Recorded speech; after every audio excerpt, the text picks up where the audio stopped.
Hello, Rolling Out TV. This is Krista Jackson, and I'm here at the West End Public Library in Atlanta, Georgia, and I'm here with boxing legend, great, lovely person, Sugar Ray Leonard. I'm so thrilled to be here with you.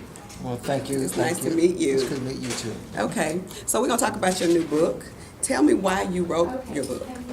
Well, it became a situation where is that I wanted to free myself. I've suppressed things for nearly 30 years.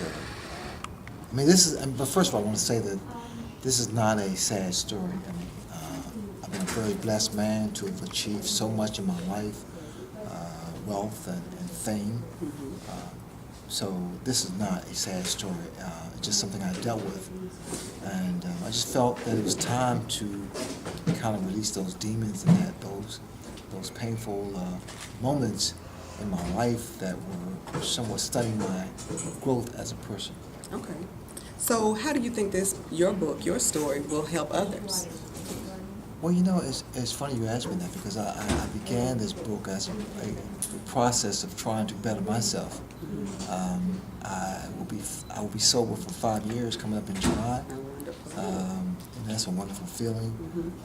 I've surrendered. I finally said that I was indeed an alcoholic, and I just hope that it touches someone's heart and gives them a little boost to release their demons and be a better person. Okay. So tell me about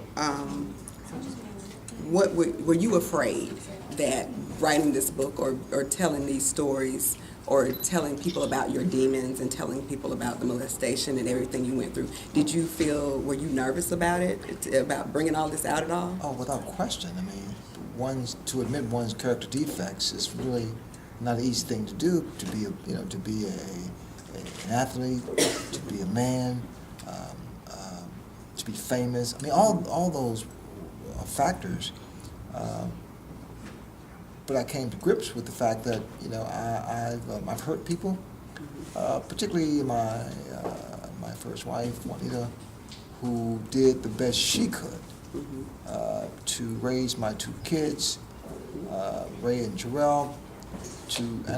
I'm even surprised that she stuck with me as long as she did. Strong woman. Yeah, it's a very strong woman, and a beautiful woman. And I made amends and to people that I've hurt, especially her. But I'm still trying to better myself. Right.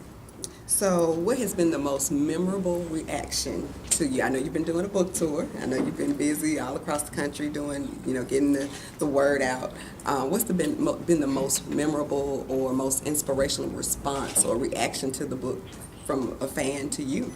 Well, the fact that I've been told that they understand, or they've been through it, or what I've dealt with or what I'm dealing with has happened to their family or themselves, and this is far from being just isolated. It's something that appears to be more prevalent than we want to believe. Right. But it's good for me that I'm able to come out here and meet so many incredible people, fans, friends, and it's been special. It's been a wonderful time. Okay, so now I'm gonna take it to a lighter note. Dancing with the Stars. Dancing with the Stars. That's not really a lighter note. You were incredible. I want to say we loved you. We were rooting for you. So how was that experience? It was. I didn't realize I had said yes until they announced the cast. The show, but it was total opposite. I was totally out of my element. A friend of mine, Angie Massey, said, "I knew you couldn't dance, but I was impressed with you." Everyone was impressed. I know, but it was just something totally opposite of what I've done for 30 years, box. But you know what? I did what I could. I got as far as I could. It's on my resume now. Yes, I love it is. it. I love it. Yes. So will you continue dancing? No. Yes, I will. I would do. Well, I won't totally drop it, because Okay. I've been requested to go to Istanbul, Turkey to dance. Wow. Here in New York, Oh, my various goodness. places. So it could be a part-time job. Okay. I may continue to do that. Okay. Well, that's But the outfits and the high heels, Oh. they are not comfortable. okay.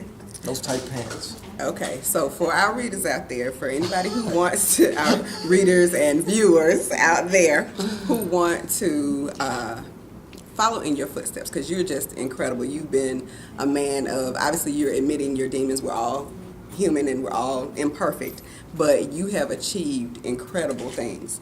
For someone who wants to be a boxer and wants to follow in your footsteps, what would be the major piece of advice you would give them? Well, as an amateur boxer, it's a wonderful way of taking kids, especially youth at risk, off the streets, like I did myself. It makes it demands that you are disciplined, you're focused, you sacrifice some of the bad things for the good things. It's a wonderful, wonderful character building sport.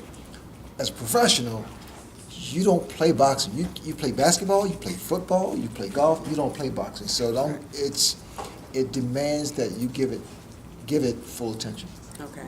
So finally, where can we find your book? Where can you pick up the book? Tell people where they can reach you if they want to maybe do YouTube, Twitter, or Facebook, and I know Amazon.com would be Yes. one, of course. Well, in your local bookstore. Okay. Yes. Okay. So do you have a Twitter or Facebook? Do you do Yes, social media? yeah. So where can they find I tweet you? too. You tweet too? Okay. And I'm on Facebook. Okay. My wife is going to kill me for this, but I'm on Facebook. But I respond. I respond to some of the fans and people. And, Okay. So they can just put in Sugar Ray. You know what? You put YouTube Sugar Ray. What? Listen.